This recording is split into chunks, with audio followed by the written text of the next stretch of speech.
Montauban et le Grand Montauban ont accueilli la deuxième biennale européenne des patrimoines sous forme d'une soirée de conférences-débats autour de la question de la ville et plus précisément des centres-villes, des centres anciens et des filières d'avenir.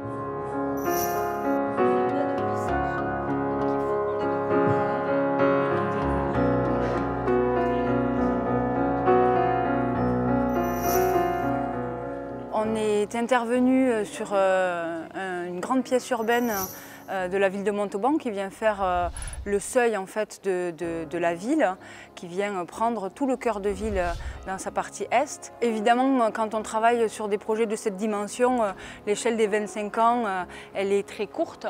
On réalise des projets pour bien plus que 25 ans. Effectivement, cette grande promenade, elle est là pour accompagner le développement et pouvoir accueillir des nouveaux usages. Pour nous, le visage de cet espace demain, c'est d'y voir se multiplier un maximum les activités, revoir le commerce se développer le long de ces allées.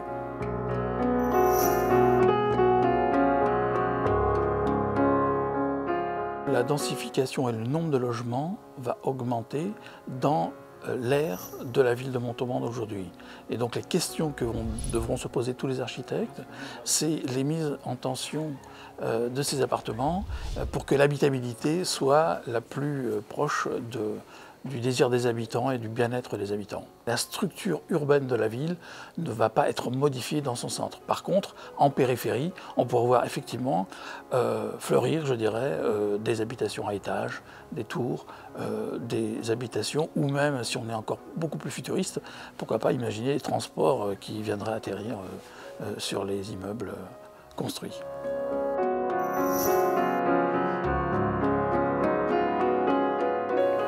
C'est-à-dire on se promène dans Montauban, on est dans une ville d'art et tout d'un coup on est projeté dans le futur. Mais c'est peut-être pas notre futur, c'est une dimension autre.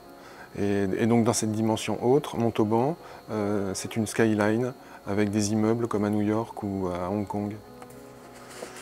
Mais en même temps, on a aussi une autre possibilité. Et ben, le futur, il ne change pas. C'est-à-dire que ça, c'est par exemple la place nationale. La seule chose qui change, c'est qu'il y a un grand bassin à l'intérieur. La ville est restée telle qu'elle est. En fait, peut-être c'est ça aussi le futur, c'est qu'on la garde dans son écrin.